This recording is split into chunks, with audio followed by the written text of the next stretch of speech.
in the process of powering up my 1982 Jeep Grand Cherokee. I haven't started in a while, so we gotta prime it a little bit. See if I can document this a little bit. So I just opened that, drop a little bit of fuel.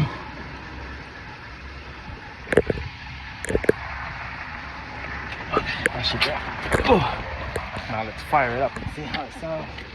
Haven't started it in a while, but see if we can document this whole thing. And hopefully it'll start in one go. 1982. Beautiful car. I just haven't taken care of it in a little bit. So we're gonna fire it up and see. Here it is. First start from prime. Let's see if it starts. Ready? 1, 2, 3. Come on, come on, come on, come on. Ah, I gotta prime it a little bit more. I gotta prime it more. Let's prime it more. Let's see if we can start it on video without cutting it. Sometimes on these older cars, carburetor, so it takes a little bit longer. It takes some innovation. 1, 2, 3, 4. And then at the same time, you don't want to add too much because they're gonna choke it. All right, here we go. Let's see. Ready? Let's see if we can get this started.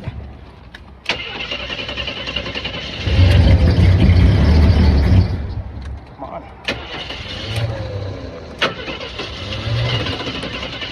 Oh, there's so much. I wonder if it needs fuel. Let's do it one more time. Now I'm gonna have to do it outside the camera. Doesn't want to work with me right now.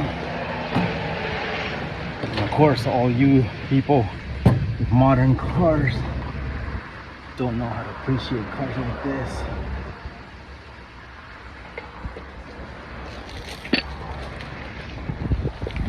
Sometimes it's good to know a little bit about cars, especially these older cars, in order to really, really appreciate them.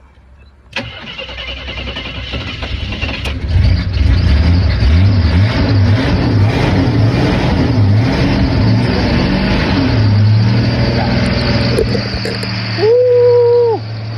Yeah, that belt's squeaking because it hasn't been powered up in a while, but